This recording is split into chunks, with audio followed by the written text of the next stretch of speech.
രാഹുൽ ഗാന്ധി നമ്മുടെ പ്രതിപക്ഷ നേതാവ് ബീഹാറിൽ 1300 കിലോമീറ്റർ നീളുന്ന വോട്ട് അധികാര യാത്ര ആരംഭിച്ചിരിക്കുകയാണ്. ഈ രാഹുൽ ഗാന്ധിയുടെ വോട്ട് അധികാര യാത്രയെ BJP എങ്ങനെയാണ് കാണുന്നത്? ഇത് BJPക്ക് ഒരു വെല്ലുവിളിയാണോ?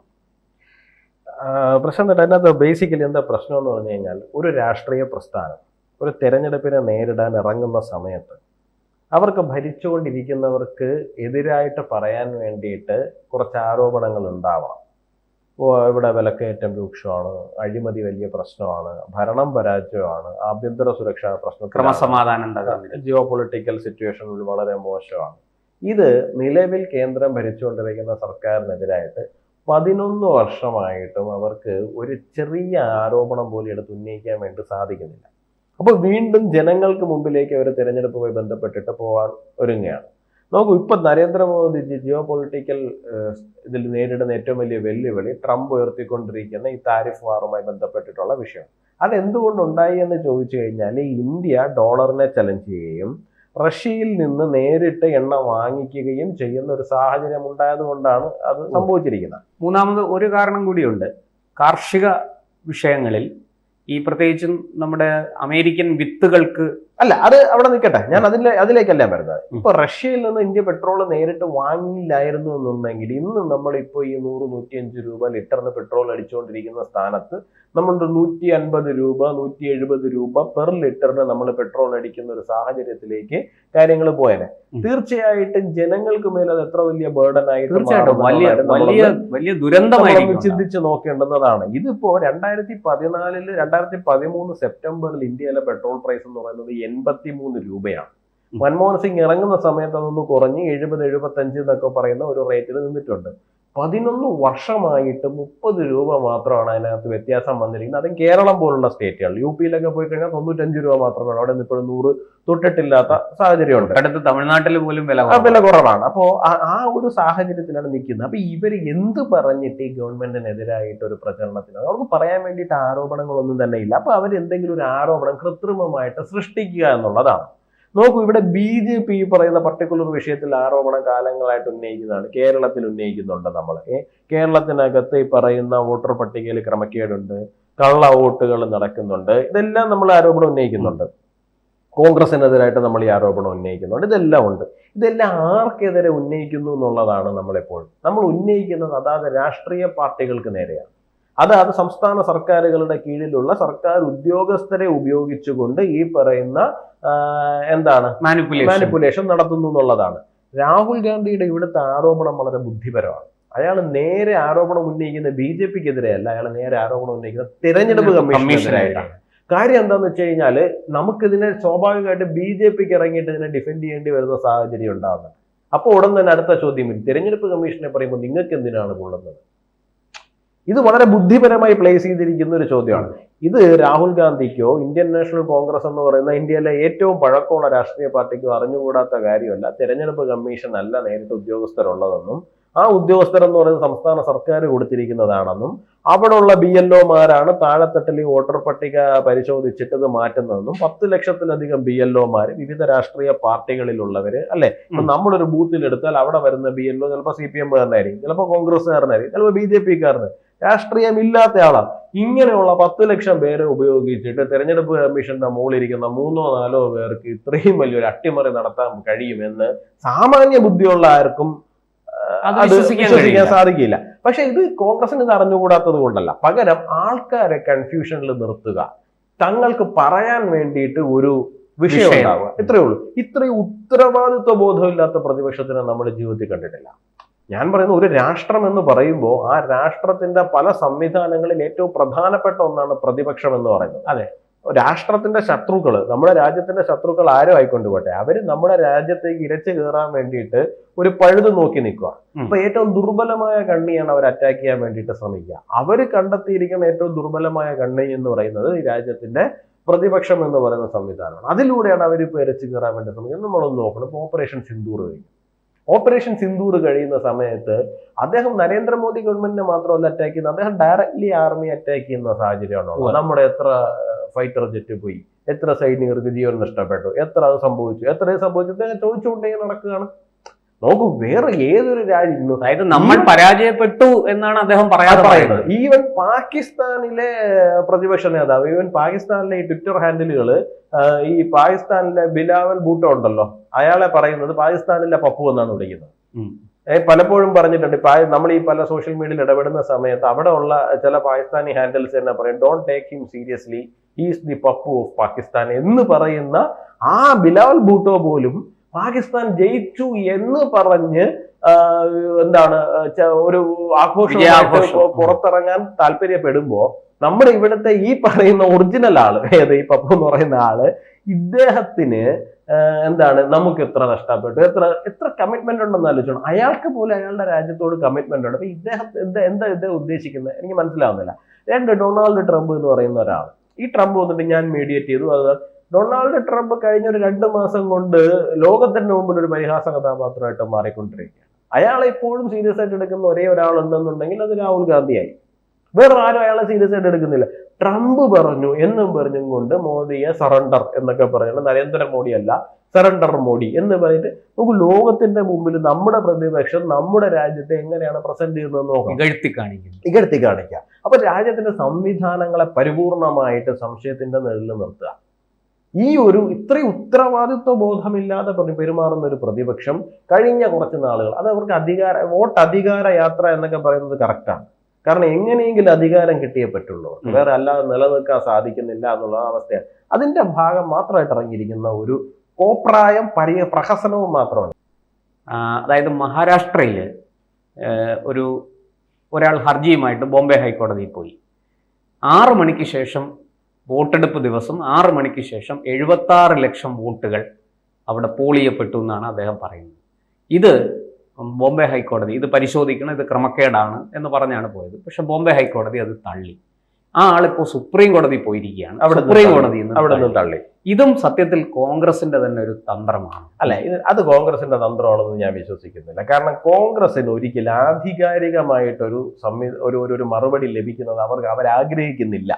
ഇപ്പോ എന്താ അവരെപ്പോഴും ഒരു പുകമറ സൃഷ്ടിക്കുവാൻ വേണ്ടിയിട്ട് ഒരു ലോജിക്കൽ കൺക്ലൂഷൻ ഒരു വിഷയത്തിൽ എത്തുന്നതിനോട് അവർക്ക് ഒരിക്കലും താല്പര്യമില്ല. അപ്പൊ അങ്ങനെ ഒരു പുകമറ സൃഷ്ടിച്ച് ആ പുകമറയുടെ പുറത്ത് ഇങ്ങനെ കുറേ നാള് അതും കൊണ്ട് ഇങ്ങനെ നടക്കും. കുറെ നാള് ഹിൻഡൻബർഗുമായിട്ട് അവർ നടക്കുന്നുണ്ട്. ഓർമ്മ ആണല്ലോ. ആദ്യം അത് വളരെ സീരിയസ് ആയിട്ട് ജനങ്ങൾ എടുത്തു, നമ്മുടെ സ്റ്റോക്ക് മാർക്കറ്റൊക്കെ ഇടിയുന്ന സാഹചര്യം ഉണ്ടായി. രണ്ടാമത് വീണ്ടും അതേ ആരോപണമായിട്ട് വന്നപ്പോൾ ആൾക്കാർക്ക് മനസ്സിലായി ഇത് വെറുതെ ചുമ്മാ ഇങ്ങനെ നമ്മുടെ സംവിധാനങ്ങളെ ഒരു ചലനം ഉണ്ടാക്കാൻ സാധിക്കുന്നില്ല. ഏതാണ്ട് അതുപോലെയാണ്. അപ്പൊ കോൺഗ്രസിനെ സംബന്ധിച്ചിടത്തോളം എനിക്ക് തോന്നുന്നില്ല അവരിതുമായിട്ട് പോകുന്നു. ഇതിനകത്ത് മനസ്സിലാക്കേണ്ടെന്ന കാര്യം വെച്ച് കഴിഞ്ഞാൽ ഏതാണ്ട് 7 കോടിയോളം വോട്ടർമാര് നമ്മുടെ ഇതിനകത്ത് മഹാരാഷ്ട്ര തെരഞ്ഞെടുപ്പിനകത്ത് വോട്ട് ചെയ്തിട്ടുണ്ട്. 7 കോടിയോളം ആൾക്കാർ. ഈ 76 ലക്ഷം എന്ന് പറയുമ്പോൾ അതിന്റെ 10% എന്നുള്ളത് മാത്രമേ ആവുന്നുള്ളൂ. നമ്മുടെ 10 മണിക്കൂറുള്ള വോട്ടെടുപ്പിനകത്ത് ഉള്ള വോട്ടിനെ നമ്മൾ ഡിവൈഡ് ചെയ്ത് കഴിഞ്ഞാൽ 1 മണിക്കൂറിനകത്ത് 10% വോട്ട് നടക്കുക എന്ന് പറയുന്നത് ഒരു വലിയ അത്ഭുതമൊന്നും അല്ല. 1 മണിക്കൂറിൽ 10% വോട്ട് നടക്കുക എന്ന് പറയുന്നത്. ഈ 5 മണിക്ക് ശേഷമാണ് സ്വാഭാവികമായിട്ട് ആൾക്കാർ ജോലി കഴിഞ്ഞ് വരുന്ന സമയം ഉൾപ്പെടെ ഉള്ളത്. മഹാരാഷ്ട്ര എന്ന് പറയുന്ന വലിയൊരു വ്യവസായ നഗരമാണ്. ആ വ്യവസായ നഗരത്തിനെ സംബന്ധിച്ചിടത്തോളം ഈ ഗവൺമെന്റ് ഉദ്യോഗസ്ഥരെക്കാൾ കൂടുതലും വന്ന് നിൽക്കുന്ന അല്ലാതെ ഇൻഡസ്ട്രികളും ഫാക്ടറികളും ഒക്കെ ആയിട്ട് ബന്ധപ്പെട്ട് അവർ ചിലപ്പോൾ 5 മണിക്കായിരിക്കും വോട്ട് ചെയ്യാൻ വേണ്ടിയിട്ട് വരുന്നത്. സ്വാഭാവികമായിട്ട് ക്യൂ നീണ്ടുപോകുന്ന സാഹചര്യം ഉണ്ടാകും. ഒരു 10% വോട്ട് ആ സമയത്ത് വന്നു എന്നുള്ളതിനകത്ത് എന്താണ് ഇത്ര പ്രശ്നം ഇരിക്കുന്നത്? എനിക്കത് മനസ്സിലാകുന്നില്ല. ഇപ്പൊ നമ്മുടെ ഇവിടെയും തന്നെയും 5 മണിയാകുന്ന സമയത്ത് തെരഞ്ഞെടുപ്പ് കമ്മീഷൻ പറയുന്ന കണക്കല്ല രാത്രി 8 മണിയോടുകൂടി വരുന്നത്. ടോട്ടൽ വോട്ടിൽ വലിയൊരു വ്യത്യാസം 5% വ്യത്യാസം വരാനുള്ള ഒരു സാധ്യത വളരെ കാര്യമായിട്ട്. അതുകൊണ്ട് ഈ ഒരു സാധ്യത വരുന്നതിനെയാണ് ഇത്രയും വലിയൊരു സംഭവമാക്കി എടുത്ത് അവതരിപ്പിക്കുന്നത്. ഇനി ഞാൻ ചോദിക്കട്ടെ, ഈ വോട്ട് വർദ്ധിച്ചു വന്നിരിക്കട്ടെ, ഈ വോട്ട് വർദ്ധിക്കുന്നെങ്കിൽ അതാത് ബൂത്ത് ലെവൽ ഏജന്റുമാരുണ്ട്. എല്ലാ രാഷ്ട്രീയ പാർട്ടികളുടെയും ബൂത്ത് ലെവൽ ഏജന്റുമാരുണ്ട്. ഇപ്പൊ ഈ ബൂത്തില് ഏറ്റവും അവസാനത്തെ വോട്ടറും വോട്ട് ചെയ്ത് കഴിഞ്ഞതിന് ശേഷം ടോട്ടൽ നമ്പർ ഓഫ് വോട്ട് എടുത്തതിന് ശേഷം 3 രാഷ്ട്രീയ പാർട്ടികളും ഒപ്പിട്ട് കൊടുത്തിട്ട് ഈ ഇത് സീല് ചെയ്ത് പോവുകയാണ്. ഇത് കഴിഞ്ഞിട്ട് വോട്ട് എണ്ണുന്ന ദിവസം തിരിച്ചു വരുമ്പോൾ ഇവരുടെ സാന്നിധ്യത്തിൽ തന്നെ ഈ ബൂത്തിന് ഈ മെഷീനകത്ത് ഇത്ര വോട്ടാണ് എന്ന് വീണ്ടും നോക്കി കൃത്യമാക്കി കഴിഞ്ഞ ശേഷമാണല്ലോ. അപ്പൊ ഈ 6 മണിക്ക് ശേഷം അവിടെ ഇരുന്ന ബൂത്ത് ലെവൽ ഏജന്റുമാർക്ക് അറിയില്ലായിരുന്നു ഇത്രയും പേര് ഇവിടെ വോട്ട് നിൽക്കുകയാണ്, ക്യൂ നിൽക്കുകയാണ് എന്നുള്ള കാര്യം അവർക്കറിയില്ല. അവരറിയാതെ പുതിയ വോട്ടർമാരെ ആരെയും കൊണ്ടുവന്നിരിക്കുന്നതല്ലല്ലോ. അല്ല, ക്യൂവിൽ നിന്നവരാണ് വോട്ട് ചെയ്തിരിക്കുന്നത്. ക്യൂവിൽ നിന്നവരല്ലേ വോട്ട് ചെയ്തിരിക്കുന്നത്. അപ്പൊ ഇതിനെയൊക്കെ ഒരു സംശയമാക്കി പറയുന്നതാണ്. അപ്പൊ ജനങ്ങളുടെ ഇടയിൽ ഒരു പുകമറച്ചു. 6 മണിക്ക് ശേഷം എന്തോ തിരിമറി സംഭവിച്ചു. ഈ തിരിമറി സംഭവിപ്പിക്കാൻ വേണ്ടി 6 മണിക്ക് ശേഷം വരെ വെയിറ്റ് ചെയ്യുന്നത് എന്തിനാ? അങ്ങനെയാണെങ്കിൽ ഉച്ചയ്ക്ക് 12 മണിക്ക് ഇപ്പൊ ഞാൻ ഈ നമ്മുടെ സേതുരാമയ്യർ CBIയിൽ ഒരു ഡയലോഗ് പറയും. അതായത് നമ്മൾ ദിവസവും കിടന്നുറങ്ങുന്ന മുറിയിലായാലും കാപ്രയെ പോലെ ഒരു മന്ത്രവാദിയെ കൊണ്ടുവന്നിട്ട് ധൈര്യമുണ്ടെങ്കിൽ ഇന്ന് രാത്രി ഇവിടെ കിടന്നുറങ്ങുക എന്ന് പറഞ്ഞു കഴിഞ്ഞാൽ എത്ര ധൈര്യമുള്ളവരും ഒന്ന് പേടിക്കും, എന്തോ കുഴപ്പമുണ്ട് എന്ന് കാണിച്ചത്.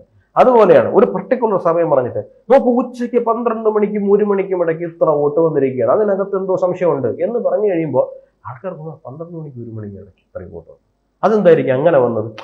സ്വാഭാവികമായിട്ടൊരു സംശയം ക്രിയേറ്റ് ചെയ്യും. ഇതിന്റെ അപ്പുറത്തേക്ക് വേറെ ഒന്നും തന്നെ സംഭവിക്കുന്നില്ല. അവരുടെ ബൂത്ത് ലെവൽ ഏജന്റുമാർ എന്താ അവരെല്ലാം ഇറക്കി വിട്ടോ? ഞാൻ ചോദിക്കുന്നത് ഇവരെ എല്ലാവരും ഇറക്കി വിട്ടതിന് ശേഷം 6 മണിക്ക് ശേഷം കുറെ ആൾക്കാരെ കൊണ്ടുവന്ന് വോട്ടിൽ. പിന്നെ ഈ പറയുന്നവരാരാ?